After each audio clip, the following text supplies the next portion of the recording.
Bitcoin is close to becoming worthless. Let's go.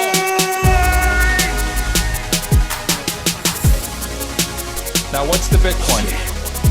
Bitcoin's like rat poison. Yeah. Oh, The greatest scam in history. let's get it. Bitcoin will go to fucking zero. Yeah.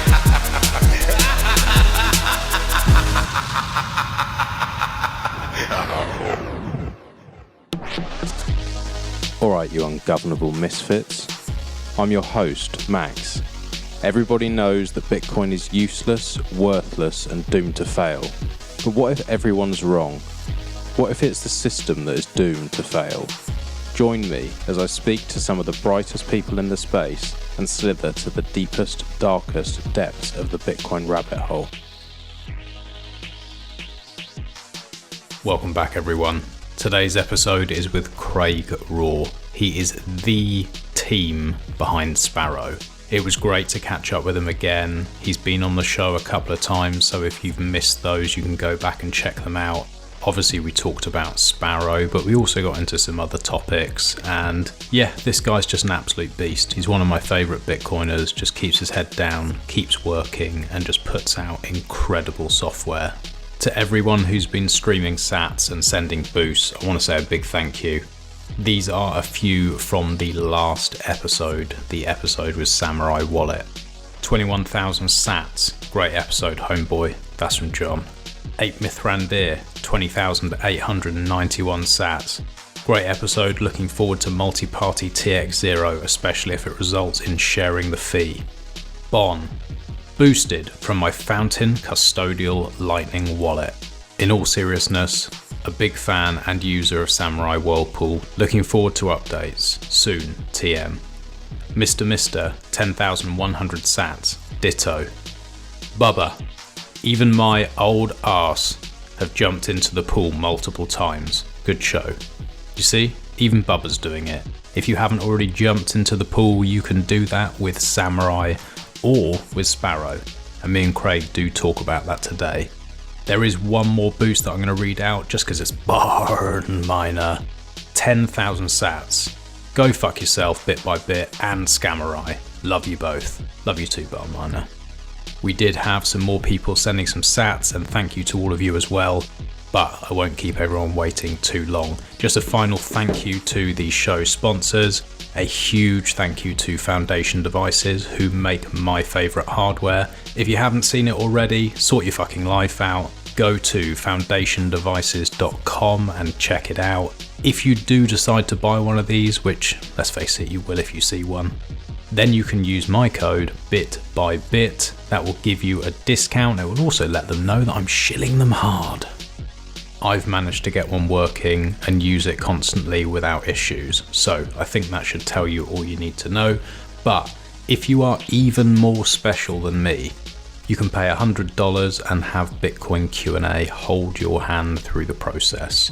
If you have any questions at all, you can reach out and ask me, and if you have any technical questions, probably best not to, just reach out to Q&A or the Foundation Devices team. Go to foundationdevices.com and enjoy the show. Bonjour. Hello, Max. You're coming through nice and clear. How you doing? Very well, thank you. It's nice to have you back on. It's been, I'm trying to think how long it's been. It's been about a year, I think, because we had you on for 21ism first, and then I had you on the Bit by Bit pod, and a lot has changed in a year. You've been a busy boy, it seems. Yeah, I mean, in the space that we're in, things always seem to change a lot. I can't even remember what the state of play was when we last spoke. So, yeah, it's be good to have a chat about everything that's happened since. Yeah, well, you've made my life really easy because you've just put a tweet out with Sparrow v1.7.2 and all the things that are included in that release. I guess that's probably quite a good place to start and maybe go through some of those things. a lot is going on. Like one of the big things that has changed for me is I've actually started using Sparrow. So I kept waiting because I was moving house and that fell through. And I was like, oh, when I've moved, I'm going to redo my whole setup and move across to Sparrow and do some other bits and pieces. But I wanted to do it all at the same time. And so, yeah, I've been running it now for, I don't know, about a month or something like that. And I've been really, really impressed so far. Just like the usability of it has been incredible. Importing different wallets and using Fulcrum on the back end has been mind-blowingly fast. So yeah, I've been really, really impressed. It's one of those things I've been talking about for a long time, but it's different when you start running it. So the release, what I was going to ask you about first was the passphrases. You put out every different passphrase generates a valid wallet. I assume, that happens in any wallet. Are you saying there basically that it's indistinguishable for an attacker if they're over your shoulder? Is that kind of the idea here? And that maybe you could make multiple wallets and maybe have like dummy wallets so there's layers to it? Is that kind of what you're getting at there?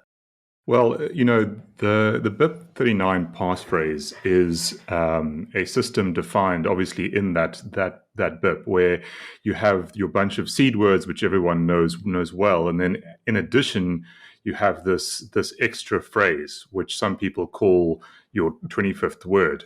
It's sort of an extra piece of entropy that you add on to the end. Now, that is, in order to follow in the sort of the idea of a system of something that you have plus something that you know. And something that you have is your seed words, which are stored in your wallet.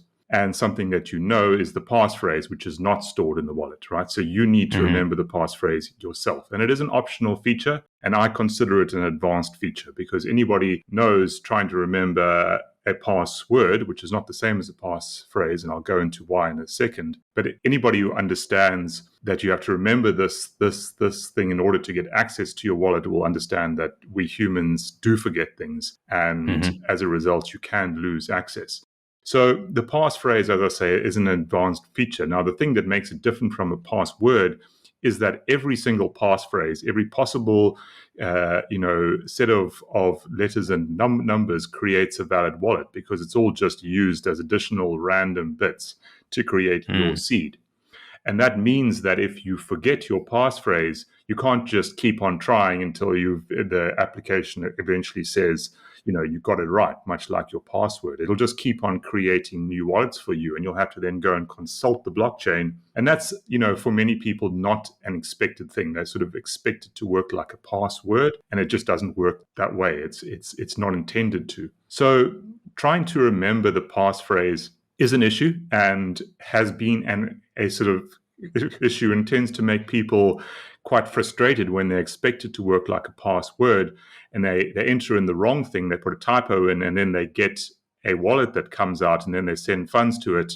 And of course, those funds have now gone to a different address. So then they have to remember not only their original passphrase, but they also have to remember the one with the typo in order to get those funds out. So, it creates this sort of friction, which is not ideal. And what this most recent release does is it just introduces this visual aid to help people remember what their passphrase is. And the visual aid is this master fingerprint. That's correct. So basically every seed has what we call a master fingerprint. It doesn't change. So if you have your seed words plus your passphrase, that will then be used to create a master fingerprint, which is a relatively safe thing. You don't have to be too careful with it. But then we take that master fingerprint, which is a few letters and numbers, and we use that to create an image. And that's really because some people are more visual than they are. They might not remember this arbitrary set of letters and numbers. It kind of just looks a little bit Greek to them. But a visual image is, for many people, a much more accurate thing. And the way that these visual images work, it's a unique algorithm. Well, it's an algorithm that creates a unique image for every single input. So even if you change it by 1 bit, it will be a completely different image. It'll have different colors and a different shape. And that allows people to see, as they enter their passphrase, they'll see that image change. And then they'll be able to say, okay, it now looks like it's sort of red with this kind of blue bit in the middle. It looks like I've entered the right passphrase. And that's how that works.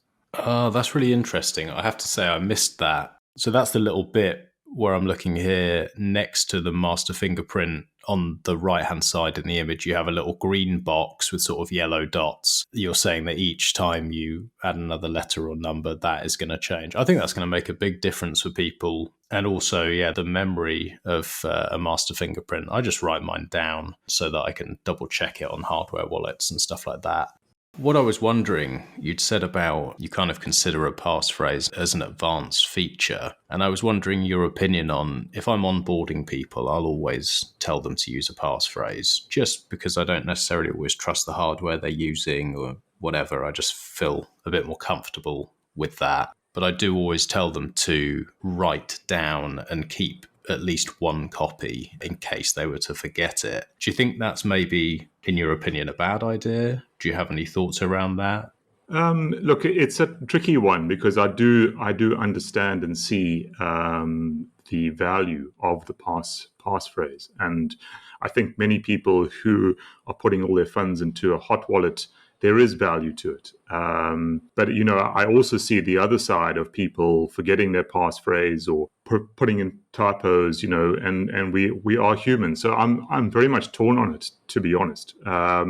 I like to say it's an advanced feature because I think that it's important for people to take it seriously, and not just enter it in because it's a field that they feel they need to fill. You need to pause. And Sparrow actually, when you create your wallet, makes you re-enter the passphrase, and every time you see that passphrase dialog, there's a warning there. Just to try and get people to pay a bit of attention. And I guess this visual cue, this life hash, is again just trying to get people to pay attention when they do it, because I think that it's all too easy to just enter it in and then kind of say, oh, I have used it before, or I know what it is, and then in a month's time you come back and then you just don't know. I think we all overestimate how we're going to remember things, and are often surprised at how often these things just slip from our minds when we don't use them for a while. It makes sense. I guess I kind of see it like when I'm onboarding new people, especially, I'm thinking, well, I don't personally feel comfortable recommending multisig to them.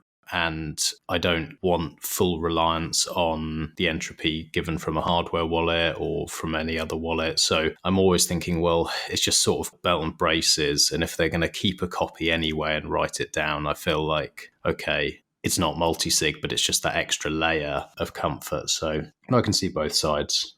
Yeah, I mean, I personally think the risk of, if you use a decent, well-known hardware wallet, the chances of losing your coins through entropy theft, kind of the wallet chooses some seed that it knows. I think that the likelihood of that is very low. I mean, if you're going to, so long as you've taken reasonable precautions when you bought it, you bought it from the source, not from some random store. But I think that at times Bitcoiners tend to go a little bit overboard on that particular worry.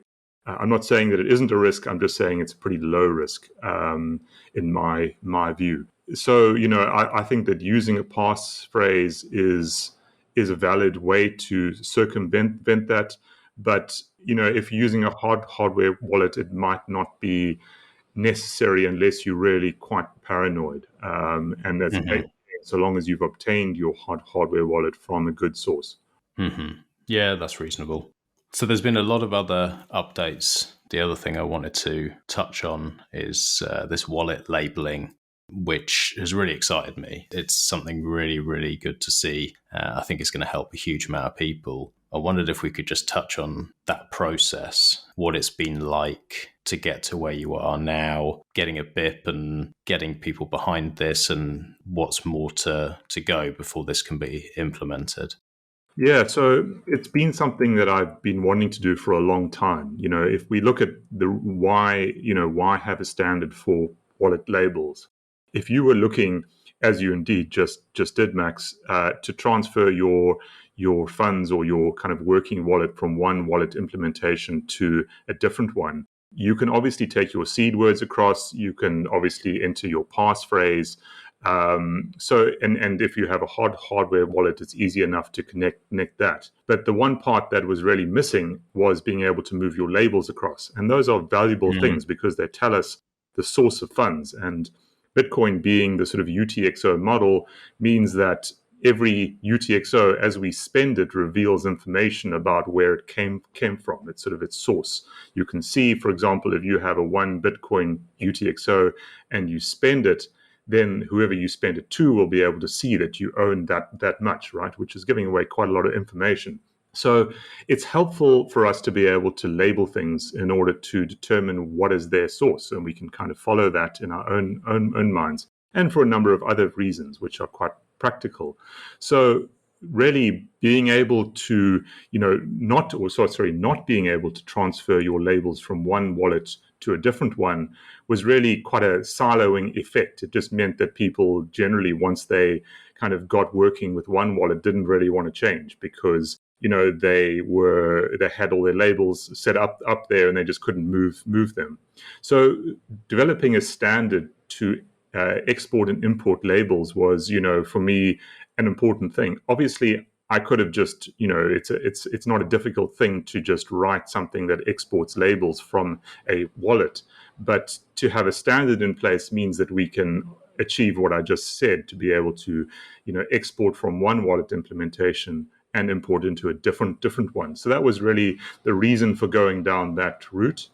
And it was a long journey. It began with posting to the Bitcoin Dev mailing list and getting a bunch of feedback over my sort of original ideas. And then a process of kind of going through that, working on that, implementing much of it, also looking at the Bitcoin Talk forum, eventually getting after a few months to a point where I was ready to submit the BIP, which is basically just a specification, and then waiting a further few months for that BIP to be merged. So that was kind of the entire process. It took around 6 months for it to happen. Okay, and what was the feedback? Was it all like, oh, that's reasonable and that makes sense? Or was it a bit of a battle to get it done? Because my assumption with all of these wallets is if there was no standard, people have their own way of doing things. And we all like to think our own way is the right way. Was it a bit of a battle, or were people like, oh, okay, no, this is easy, let's just go for it? I wouldn't say it was a battle, but certainly, when you get to something as basic as what is a format for putting in, labels, which are not a complex thing, it's just a string of characters, you certainly do get a lot of points of view.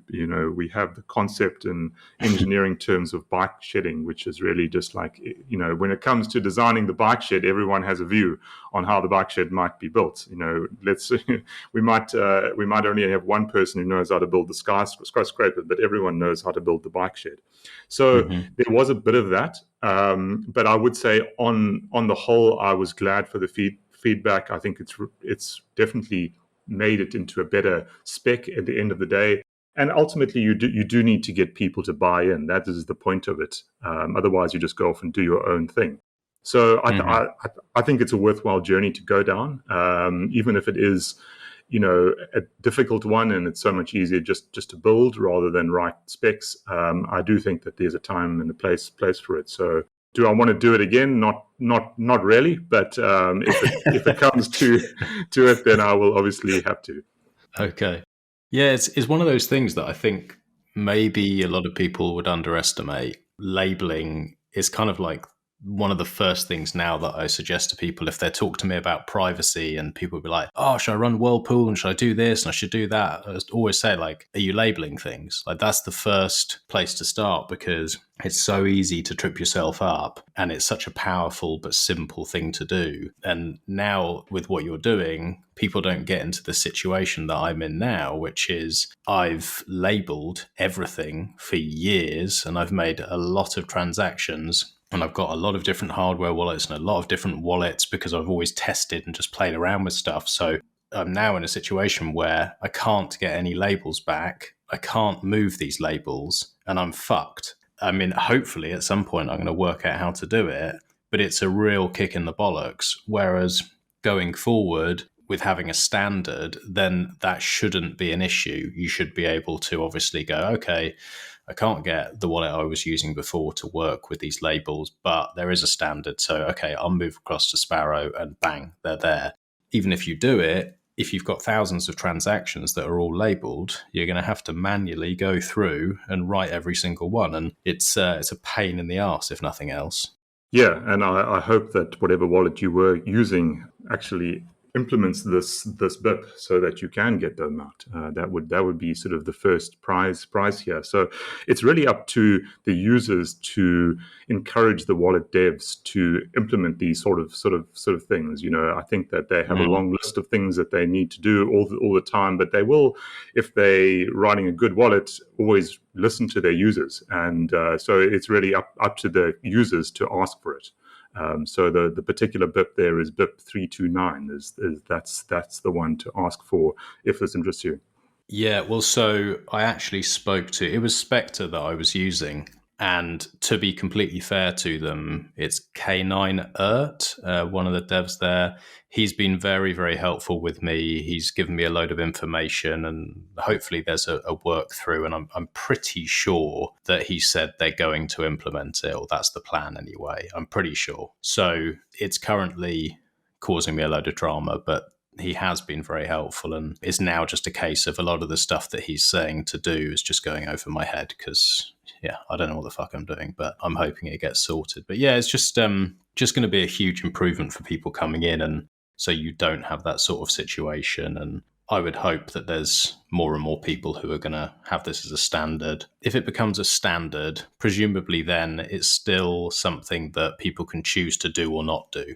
Yeah, I mean, look, I don't think that there is a general purpose standard that competes with it. There is one that the Trezor guys built, but the way that it works requires the wallet seed, which obviously if you have a watch-only wallet, you don't have the wallet seed. So you can't then export the labels because the specification literally requires that you have the wallet seed to create the export.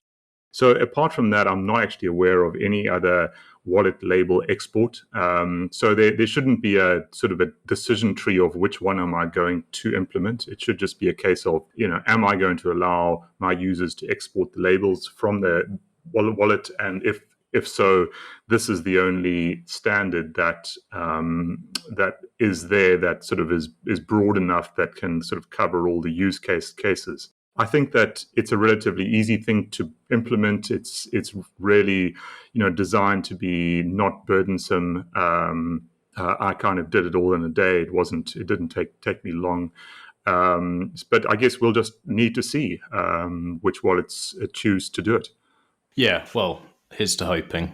The other thing, I think the first time I ever heard of Fulcrum was from you, and then Q&A was banging on about it and saying how super fast it was and all this kind of stuff. And I used it for the first time a couple of weeks ago, and Jesus Christ, it's fast. I was trying to import some old wallets. I was trying to bring some old wallets online, and it was taking, I think it was like 3 times I tried to do it, and it was taking like nearly a whole day and then not working. That was on call, and I kept doing it, just kept having problems.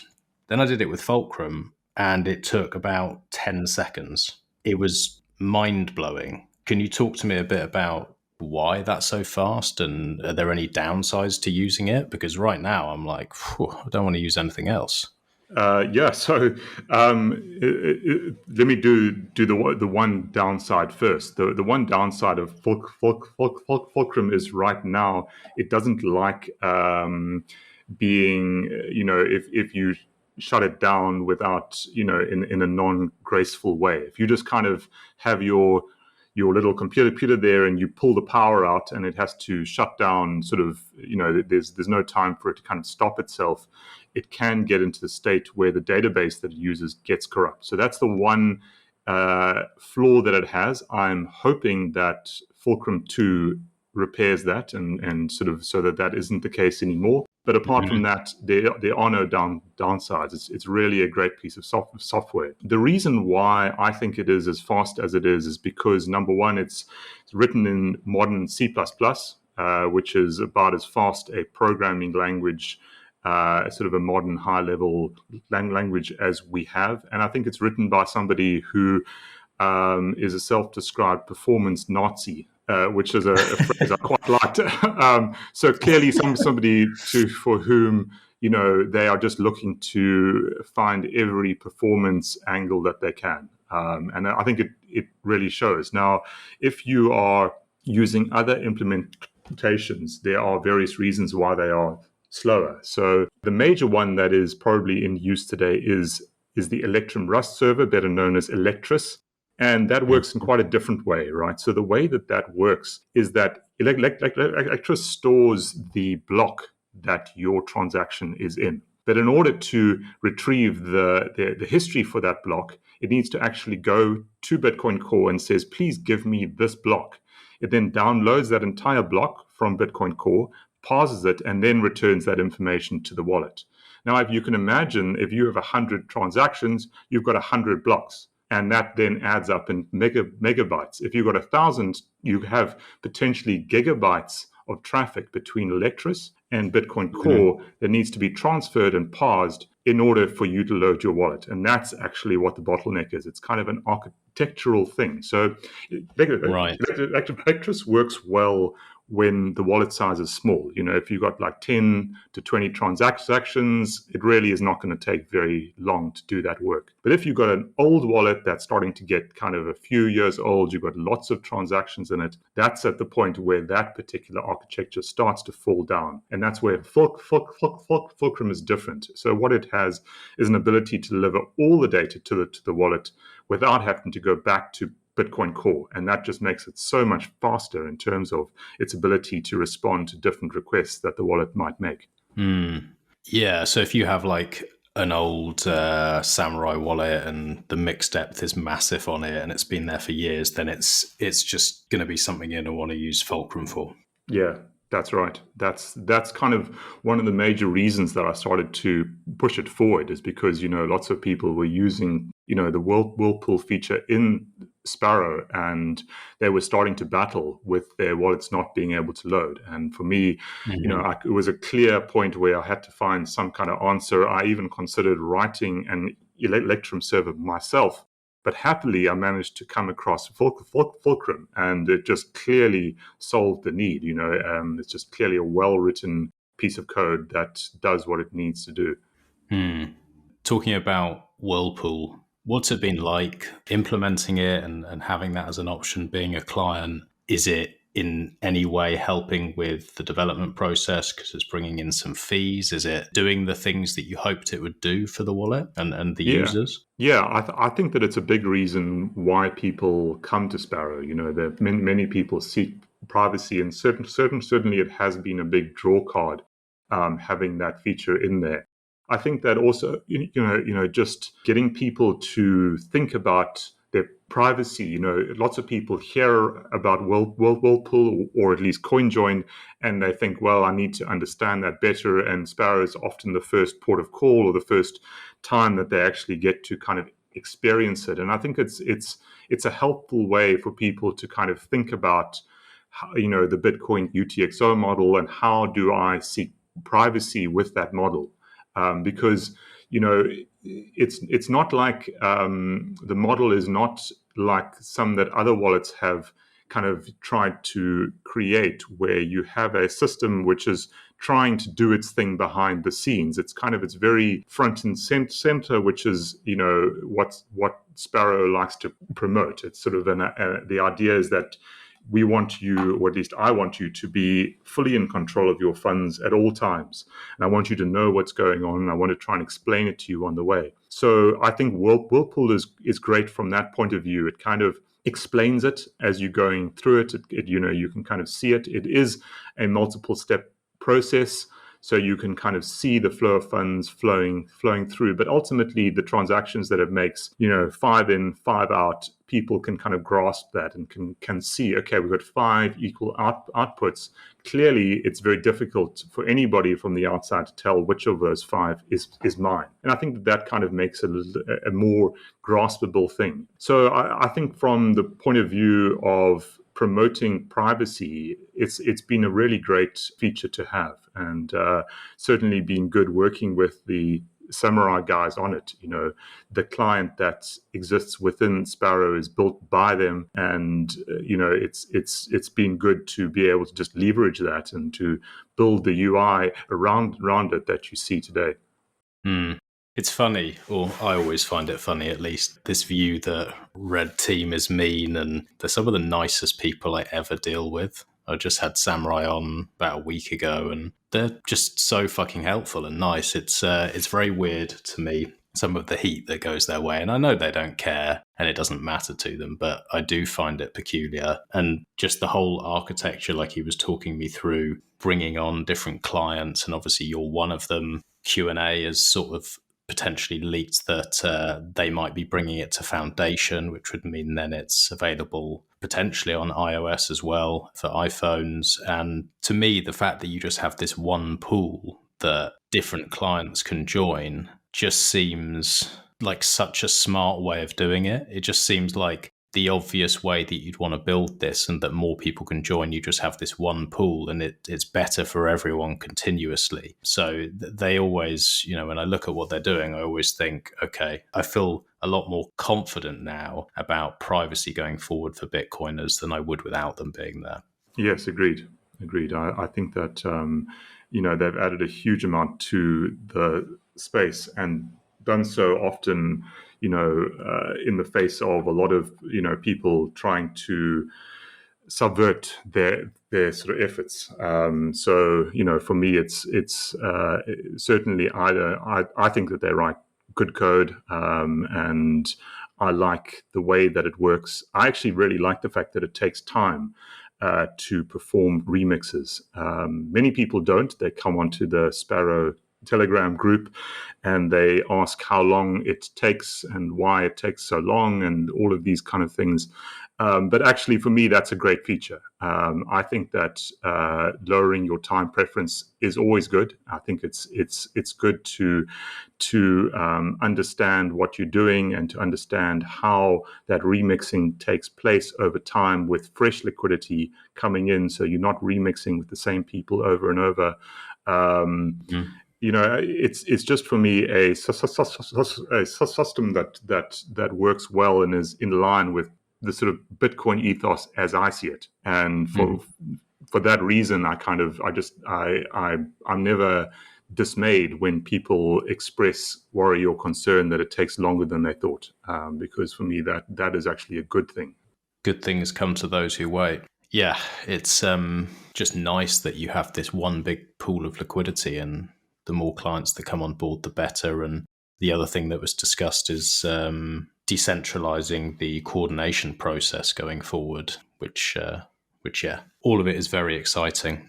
The other thing that you had in your release is the Signer and SAS Card support. It's not something I've played around with. Can you talk me through how that works, and does someone need any extra hardware or?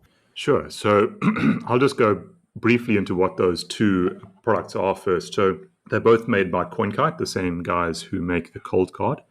And what they are smart cards. So, the kind of smart card, every credit card is a smart card of some sort. And the sort of NFC tap that we all have become quite used to these days, well, it's basically they are like hardware wallets built as smart cards. So it's an interesting idea. Now, I want to say up front that the downside to using a smart card over, say, something like a cold card is that you don't have a screen. And that means that you can't verify the address, for example, that you're trying to send to. So it is definitely a security element which is taken away. And I think it's important to kind of state that up front. However, it does come in at a lower price point. And, if we look at the cost of the cold card, which is not an exorbitant cost, but certainly more than many people will be able to afford, and we look at the cost of the tap signer, which is a comparable device, the tap signer costs much less and allows people to have a hardware wallet at a price point that I don't think any other hardware wallet can match. I may be wrong on that, but I suspect that is the case. So, I think it just opens up an interesting avenue. So that's what the tap signer does. It's basically like a cold card without screen. So you can basically tap it, and then you can use it to import a key store into Sparrow, and then sign messages and all of those kind of things. Now the SATS card is a bit different. It's if you've ever used an open dime before, it's basically a device on which you can load SATs, and you can then hand that off to someone else. So it's quite handy, for example, if you wanted to give somebody who had no idea how to use Bitcoin a gift, and you just knew that you could just hand it to them and say, keep this safe. One day you'll be able to, spend the money that is on it. The previous device that CoinKite made was called an open dime, which is like a little USB thing. Yeah, I love the open dimes. The sort of smart card version, which is called the SATS card, can actually be reused multiple times. And if you know the open dime, it can only be used once. Plus, and I might be wrong here, it's coming in at a really low price point of around $13, I think. So, it's a really cheap device if you wanted to gift somebody, or just be able to do a trade. It's a relatively inexpensive device that allows you to use Bitcoin like you would cash. And so those are the two kind of products. One is a full hardware wallet, and the other is sort of an open dime type thing where you can basically load on sats and then sweep sats off into a wallet at a later date. In terms of using it with Sparrow, generally the computers that we use don't have any kind of card readers installed. So you need to usually buy an external one, which is a little USB device that you plug in, and then you can then use those cards. Now, CoinKite do sell one of those on their store, so it's easy enough to buy one, and then you'll be able to use those. Obviously, you can use it with your phone as well. That usually does have an NFC reader installed, and I believe the Nunchuck mobile app is also an app that allows you to sort of interact with these. So there's a few ways to do it. Yeah, it's definitely an interesting option to have it at that lower price point. I just wonder how much these USB tap signer things are, because I looked on the CoinKite store and they're reduced at the moment, but still over $100. So I wonder, is there like a cheaper way for somebody to do that? The way I've always viewed them is it's a useful thing if someone doesn't want to spend the money on a hardware wallet. But if you've got to buy one of these anyway, does that kind of negate the upside? Yeah, I think that that's a valid point. So there's two areas where it might be quite useful. The one is with multisig, right? So, what we know about multisig is that every additional key you have in multisig gives you like a whole nother level of security. So if you are looking to put a multisig together, I suspect that if you wanted to do, say, a 203, and I might be wrong here, but I suspect that buying a few tap signers plus the card reader actually ends up being cheaper. Now, I'm not saying that that's what you should do, because if the cost is much the same, it's probably better to do the cold cards, because then obviously you get the screens with each device. But at some point, it certainly starts to become worthwhile. Also, I think that, often people are looking to get their kids into it, right? And to try and get their kids to understand how Bitcoin works. And they kind of want to be able to introduce that. But, buying a cold card, if you have a few kids, can get quite pricey. So then I think the idea of using cards actually makes quite a lot of sense. They're kind of quite easy to use. You just put your card on the reader, and then you can kind of interact with it. It's got a little pin, so you can kind of get used to that. It's not as complicated as a cold card. And for me, as I was building it, I just felt that was a good kind of option. Using the cards to kind of do that kind of thing, I felt is a nice use case for them. Say they have a kid and they give them one of these SATS cards. They would go onto Sparrow, and then what would happen? It would come up with a little prompt or pop up or something, and they would just tap, and then they're in.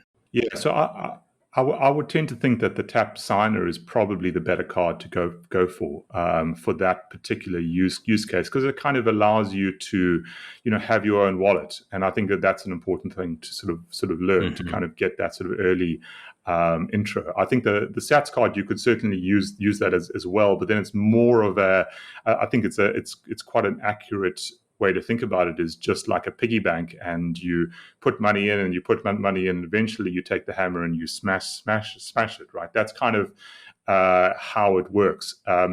The advantage is that you actually get 10 times. You can kind of rebuild it and then use it again, and you actually get these 10 times that you can reuse it, but you still have the same concept of what they call it is to unseal the card. So you can still, what you do is you put money in until you get to a certain point. It all goes into one address, and then you get to the point where you want to unseal it, and then you basically want to sweep all of those funds into a wallet. So that's the effective sort of smash, and then you can recreate a new address on it and do the same thing again. So are there any other updates that I've missed, or anything that you're working on at the moment that you're particularly excited about?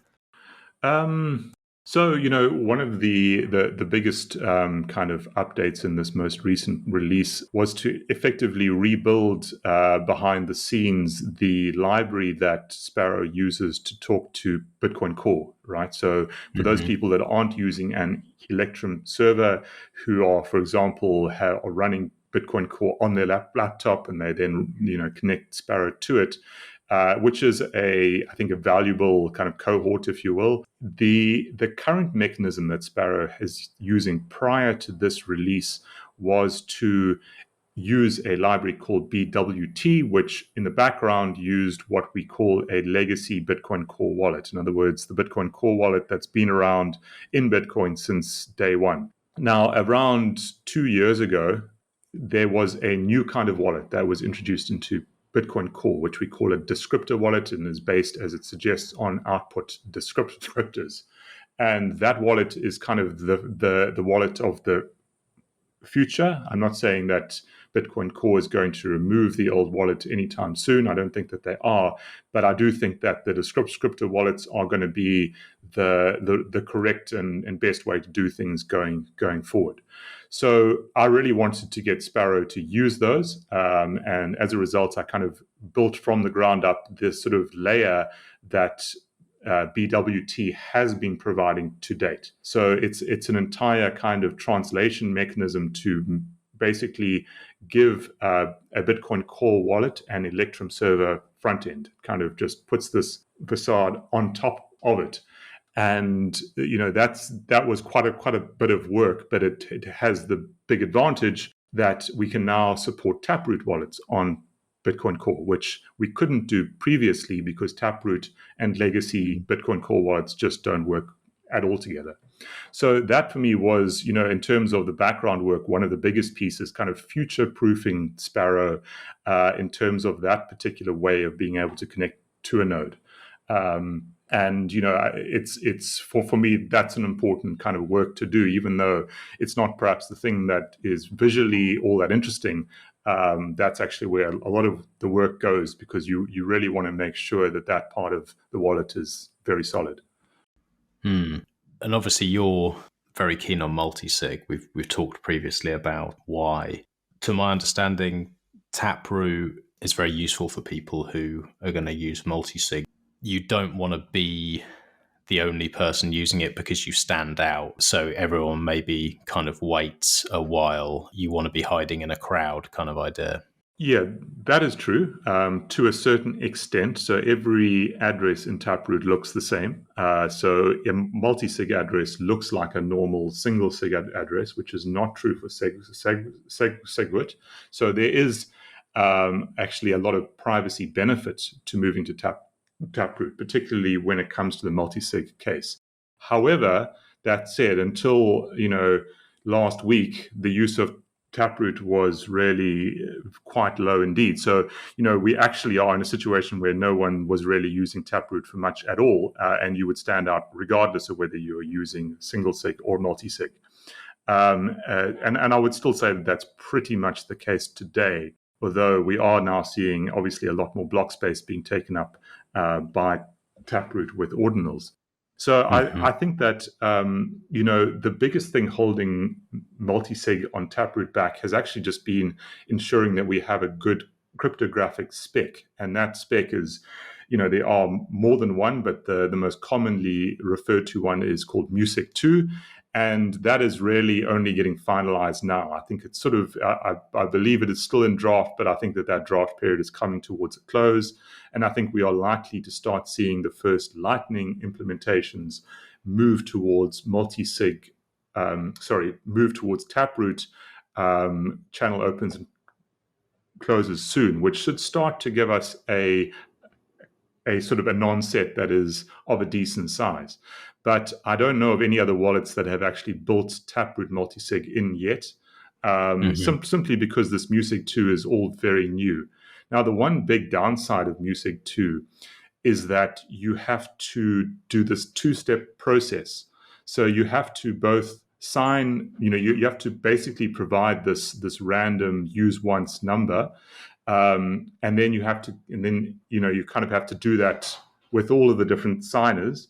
And then once that's done, you then have to go around and sign again with all of those different signers. So, for example, if you have a series of safety deposit boxes, you're going to have to go and visit them all twice in order to get that transaction signed. And that's, I think, quite a big downside for many people, because after all, one of the best advantages to multisig is the fact that you have this idea of being able to geographically separate your seeds. So, I don't think it's a slam dunk. I do think that there's a privacy benefit to be had, but I don't think that it's an obvious choice that everyone's just going to say, right, native SegWit multisig is out, we need to move on to the new thing. I think that we're going to have to feel our way in there and find the use cases where it makes sense.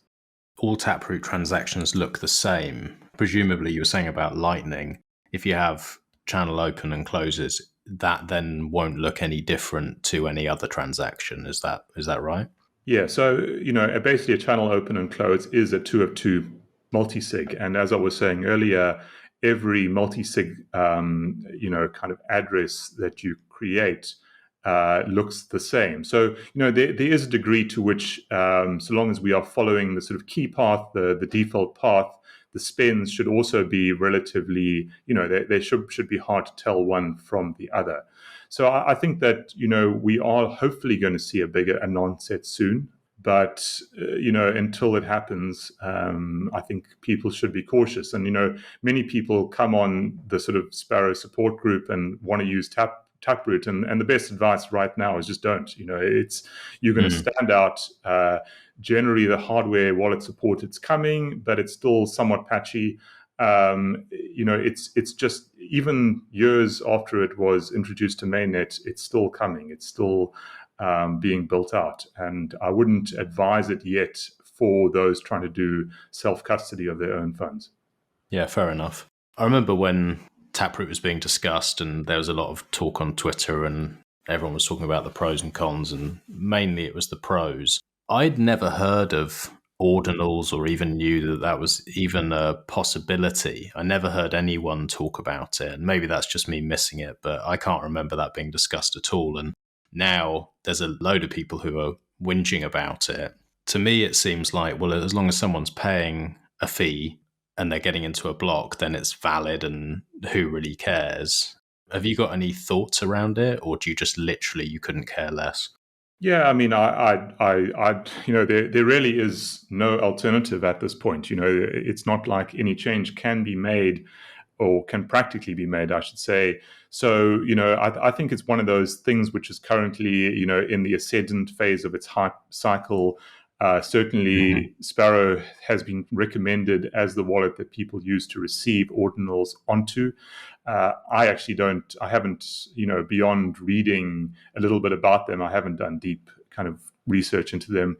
So I'm no expert, I must say that at the start, but I'm kind of the view that, as you say, people are paying the fee. Do I think that it promotes what Sparrow is about, financial self-sovereignty? No, I don't have a particular interest in it, because it doesn't cater towards what I'm interested in using Bitcoin for. But what I use it for and what others use it for is, they can be different things. So I'm not planning to spend a whole lot of time worrying about it, thinking about it, building Sparrow for it. It's just something for someone else as I see it today. That may change, but I don't think it will.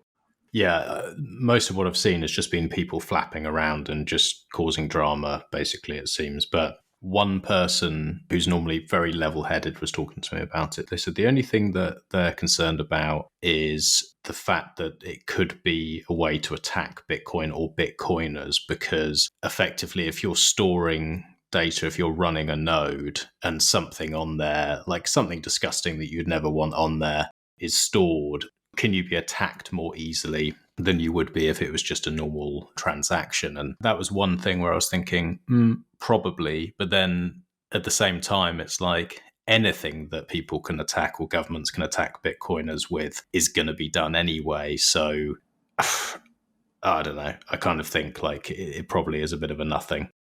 Yeah, I mean, I think that we've got, I can't actually cite the examples now, but I think we've had quite a bit of prior history on people storing things on the blockchain that are dubious in some way or other to someone else. I just think we've kind of crossed that bridge years ago, and it's not really a new one. So that doesn't really worry me so much. But who knows? How the greater people perceive things can often have an effect. We certainly are in a state now where everyone seems to be up in arms about something which could have been done years ago, and are kind of making the wrong inferences, like Taproot caused this when it actually was caused by the prior soft fork. I just think ultimately it is what it is. If Bitcoin succeeds, this kind of usage will probably get priced out.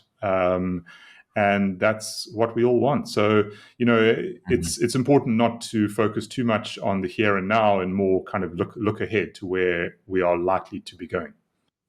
And the other thing is, it's not too long ago, people were jumping up and down, suggesting bringing in a tail emission and all this kind of stuff, because they're saying, oh, well, we don't think as block subsidy goes down that there's going to be enough fees for miners, and therefore they're not going to be incentivized to keep running and blah, blah, blah. And then it's like, oh, hold on, here's this thing where people are willing to pay for the block space, whether we think it's useful or interesting or not. They're paying for it. So which is it? Are you worried about there not being enough transactions, or are you worried about there being too many transactions? Are you just worried about fucking everything?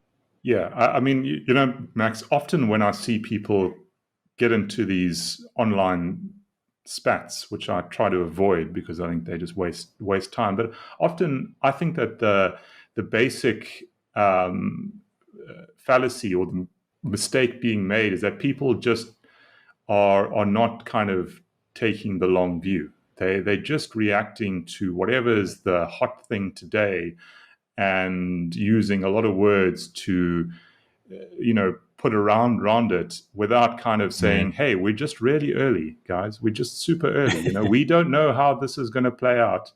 Maybe just chill.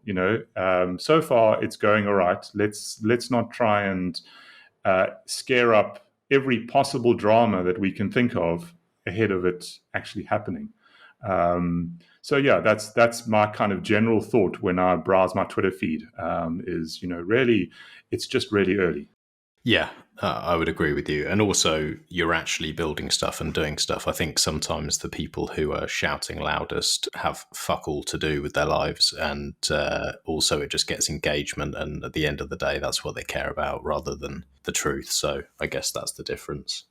Is there any stuff that outside of Sparrow that you are looking at and excited about within Bitcoin and development, or even just generally open source software? Are there any things that you've got your eye on at the moment? Nothing dramatic that, I think we kind of just keep going on, and it's good to see people are, despite the bear market, people are getting their heads down. It's good to see wallets keep coming out with new kind of ideas and features. I'm very excited to hopefully welcome some more Whirlpool clients soon. I think that might be going on in the next few sort of months, and every additional Whirlpool client that we get just really increases the sort of entropy of the pool. It just means we got people coming from a different set of users, different backends. It just kind of hardens the entire thing. So I think that's a really nice feature to have. Is just these new clients which come on, and the Rust implementation of the Whirlpool client, which was released a few weeks ago, is a really great step for that, because now we've got BDK, which I believe is written in Rust, and we have this. So we have the potential for people to kind of pull together different libraries to be able to build these great privacy tools. And if you think about where we were just a few years ago, we've really moved a long way forward, which gives me a lot of hope for where things are going. So I guess that those are the major things that I'm hopeful for. Excellent. Well, Greg, I won't want to take too much more of your time. You're building and doing important things, but it's always good to catch up with you, and I appreciate the work that you're doing, and it's nice to finally be using your software. So yeah, a big thank you from me and all the users. It's much appreciated.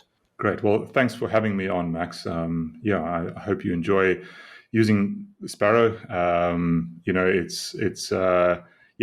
think if there's one thing that I hope Sparrow can achieve, it is educating beyond everything, just making people understand what they're doing more, regardless of whether they use other wallets, is for me one of my major goals. And that's what I hope Sparrow will be known for, perhaps above everything else.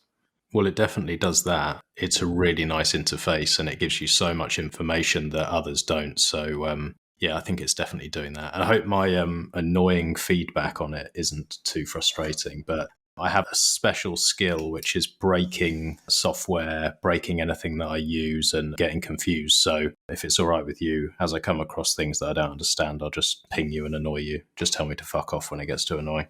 No, that's all good. I'm always trying to learn about how people use things and how they see things and what thoughts come into their mind when a new sort of UI element comes up. So all of that feedback is good. Keep it coming. All right. Well, thanks again. And hopefully we'll catch up again soon.